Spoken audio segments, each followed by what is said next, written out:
Friends একদম তাজা খবর লৈ আইছো একদম গরম খবর লৈ আইছো একদম বিগ আপডেট লৈ আইছো যে আপোনালোকে ইমান দিনৰ পৰা ওয়েট কৰি আছে 4 মাহ হৈ গল আপোনালোকৰ জিটিপিজিটি পৰীক্ষা দিয়া অৰ্থাৎ বিটিআৰৰ যেটো জিটিপিজিটি অৰ্থাৎ টেট কাম ৰিক্ৰুটমেন্ট পৰীক্ষা হৈছিল এইটোৰ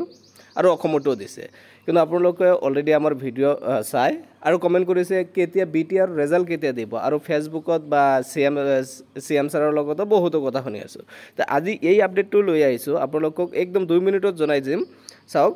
25 মাৰ্চ 2025 25th March 2025 notification এটা আহিছে regarding GTPGT result and document verifications তে আপোনালোকে ইয়াত দেখা পাইছে it is hereby informed to all the candidates who had appeared written examination of graduate teacher and postgraduate teacher in connections with the advertisement number ইয়াত দিয়া আছে আৰু ইয়াত দিয়া আছে are hereby requested to appear in the scrutiny verification of documents to be held from 1st of March 2025 to 6th of May 2025 অৰ্থাৎ ওহা এপ্ৰিল মাহৰ 1 তাৰিখৰ পৰা কি হ'ব আপোনালোকৰ ডকুমেন্ট ভেৰিফিকেশনটো হ'ব আৰু এটো চলিব কেতিয়ালৈকে 6 মে লৈকে মে মাহৰ 6 তাৰিখ লৈকে এটো চলিব আৰু টাইমটো কি দিয়া আছে 10 AM onward at the Bodofa Staff College Bodofa Cultural Complex Kokrajhar with all the original certificate, mark sheet and others professional qualifications along with duly fill annexure 1 format. অর্থাৎ ইয়াত কি হল যেটো আপোনালোকৰ বিটিআৰ টেট কাম ৰিক্ৰুটমেন্ট অৰ্থাৎ জিটিপিজিটি যেটো পৰীক্ষা দিছিল ইয়াৰ document verification কিন্তু ওহা 1 তাৰিখৰ পৰা আপোনালোকৰ হ'ব আৰু ইয়াত এটা ইম্পৰ্টেন্ট কথা হল যে ইয়াত কিন্তু বিটিআৰ আৰু নন বিটিআৰ বুলি কোনো কথা নাই সকলোকে কিন্তু ডকুমেন্ট ভেৰিফিকেশনৰ কাৰণে মাতিব ইয়াত স্পষ্ট আকাৰত লিখা আছে তে প্ৰথমত 1 তাৰিখৰ পৰা ইয়াত দেখা পাইছে পোষ্ট গ্ৰেজুৱেটটো 1 তাৰিখৰ পৰা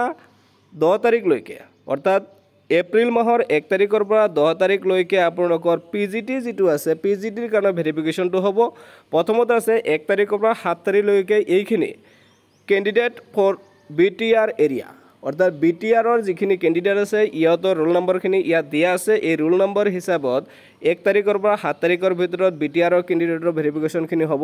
ক'ত হ'ব administrative staff college Bodofa cultural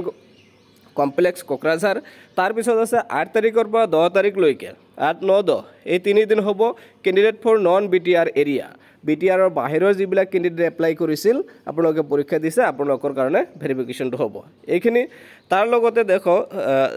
দেখা পাব যে ইয়াত দিয়া আছে গ্ৰেজুৱেট টিচাৰৰ যিখিনি ভেৰিফিকেশন এটো 22 এপ্ৰিল 2025 ৰ পৰা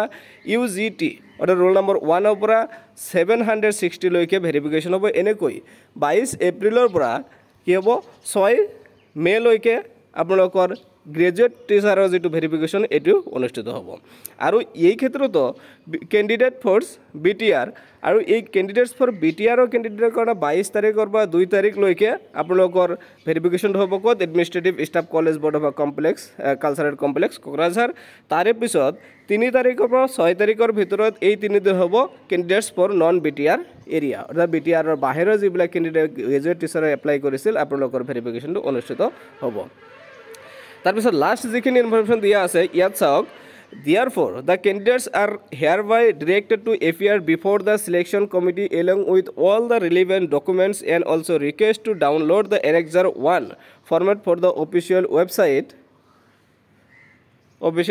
ইয়াত দিয়া আছে ইয়াৰ পৰা আপোনালোকে এই annexure ফৰ্মটো ডাউনলোড কৰি ফিল আপ কৰি লৈ যাব আৰু ডকুমেন্টস কি লাগিব এইখিনি যদি আপোনালোকৰ কিবা ডাউট আছে তেনেহলে অলৰেডি এটা ভিডিও আমি আপলোড কৰিছো এই ভিডিওটো আপোনালোকে চাও পাৰে তো এইখিনি আছিল মূল কথা আপোনালোকক আকৌ এবাৰ জনাও যে ওহা 1 তাৰিখৰ পৰা আপোনাৰ যেটো বিটিআৰৰ যেটো টেট কাম ৰিক্ৰুটমেন্ট অৰ্থাৎ গ্ৰেজুৱেট এণ্ড পোষ্ট গ্ৰেজুৱেট টিচাৰৰ এপ্লিকেশন হৈছিল পৰীক্ষা দিছিল ইয়াৰ ভেৰিফিকেশনটো আৰম্ভ হ'ব এটো অফিচিয়েল অথেন্টিক এটা সোৰ্স হয় আপোনালোকক জনাই দিও এনেকৈ প্ৰতিটো খবৰ প্ৰতিটো ইনফৰমেশন মুহূৰ্তত পোৱাৰ কাৰণে আমাৰ চেনেলটো সাবস্ক্ৰাইব কৰি আমাৰ লগত থাকিব ধন্যবাদ